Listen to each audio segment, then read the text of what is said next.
Um, Dixon, Yeah.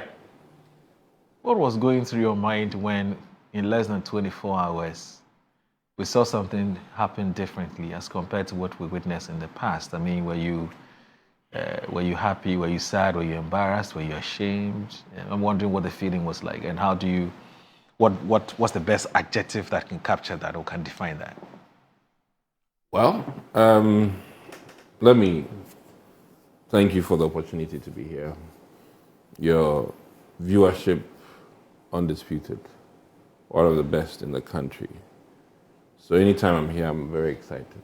Thank you, thank you. And I must also commend you. I think Metro TV quotes us appropriately when we depart. I have problems with media houses where when you leave, the quotations are a misrepresentation of what you actually talk about. But before I start, let me say that tomorrow the U.S. Army will be 250 years. Yeah. It was created in 1775, June 14th. And that is a huge number of years, 250 years. Remarkable. Indeed. I admire the U.S. Army for very good reasons. Discipline, which we lack in our country. Discipline. Anyways, with regards to the hula baloo of radio stations, TV stations, let me start off by admitting that His Excellency is a very staunch believer in communication. I mean, I think he started off as a minister handling communication in this country. So prior to that, I mean, assemblyman and all of those things, yes. But he's known for his contribution in that regard. And I must say that I think that is one of his strong areas, if people care to know, communication. Now, I must also admit that I was troubled to find out that the Asasi radios and the Wuntumis had regulatory challenges. I was troubled by that. I hold them in high esteem, and invariably, I think their issue can be looked at like a tax holiday, where sometimes government delay in taking taxations for 5 or 10 years to help the industry grow. Granted, this is not the same thing, but it looks more like they were having a grace period, enjoying a period without paying for their regulatory fees. It has its positives and it has its negatives. The NCA certainly does not work in a vacuum. A lot of the equipments they provide for this to happen are expensive, admittedly. And technology is not cheap at all.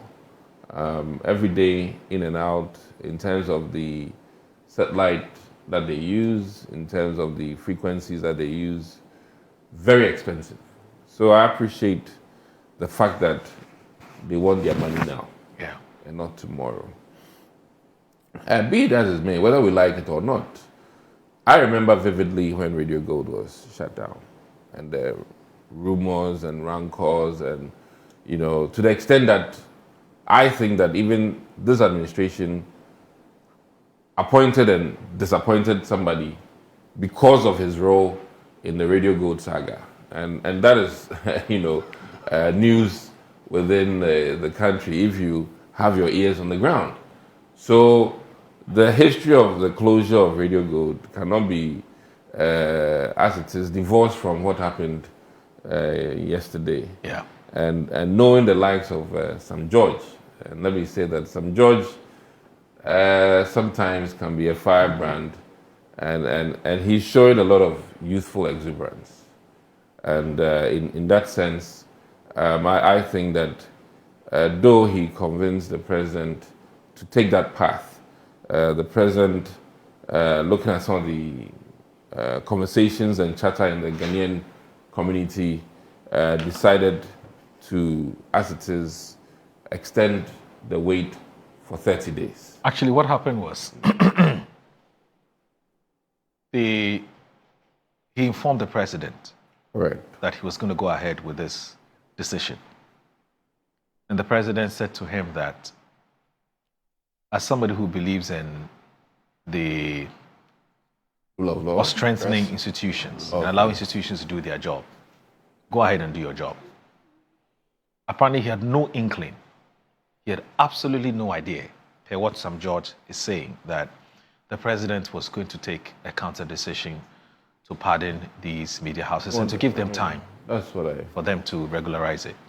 You know, but I'm saying this because the impression that the statement you said earlier created was that the president was tempted to tell Sam George not to go ahead. Oh, no, no, no, That's no, what I'm saying. That's no, the no. impression I got. So, All right, if that's what you got. No, sorry about that. I mean, I understand that he agreed to let him do his job. Do his job. Yes, but based on the chatter after the fact. operations were done, then the president said that, you know what, let's extend by 30 days. Being Oliver Twist, I think I would have hoped for 90 days. Okay. But that is a different discussion. Right. And I have some other key reservations, and I think that I wish if I could ask them, George, if there were, you know, I know of letters from the NCA requesting payment, but I haven't heard of letters informing them far in advance that in 30 days your service will be shut down. And I think that if there was a letter given to these media houses, it would be good to make it public. Yeah. Because I believe that these media houses, communication is key now, and you don't off their switch because of the contractual arrangements they have with many of their advertising companies and things like that. Right. And in fact, this single act can cost. I mean, you are in the media domain. I've been in some houses where if they don't show, you know, a commercial at a particular time, it's trouble. Yeah, it's a cost to the media station. It's a cost to the media station. Yeah. So knowing what I'm saying, I think that the abrogation of their contract, any injuries they sustain from this action of Honorable Sam George can literally be, you know, looked at in a very different perspective. We have a legal counsel here, because what he did, if for me, though he has the authority, it has to be done in a very orderly, fashionable, acceptable way. Yeah. So I would hope to see if there was any notice. I agree that there was notice of non-payment, but was there notice of closure? And also beyond that, had they sat down with them to create a road plan for payment? I mean, sometimes in truthfulness, though, you know, as they say, all that glitters is not gold. Yeah. We may think that the wound-to-me's have a lot of luxury and can afford. Right. But when you go into their operations and operational cost and then funding, you may realize that, you know, they are empty. And as we also know, it takes stations a decade to be on their feet. Right. I mean, the capital-intensive nature of these things and the non-availability of advertisers in your first maybe 5 years, it takes time. Yeah. So the NCA must also look at that aspect and sit down with these stations that are appearing to be struggling to look into, one, the quality, what they do for the communities that listen to them, and their impact on the community. You know, I think I learned one thing from Setekwe today, you know, invest in productive endeavors.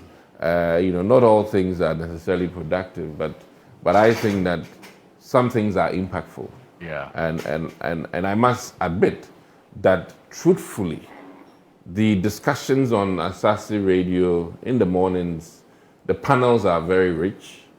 And for me, I think that for what they do for Ghana and the international community is top notch.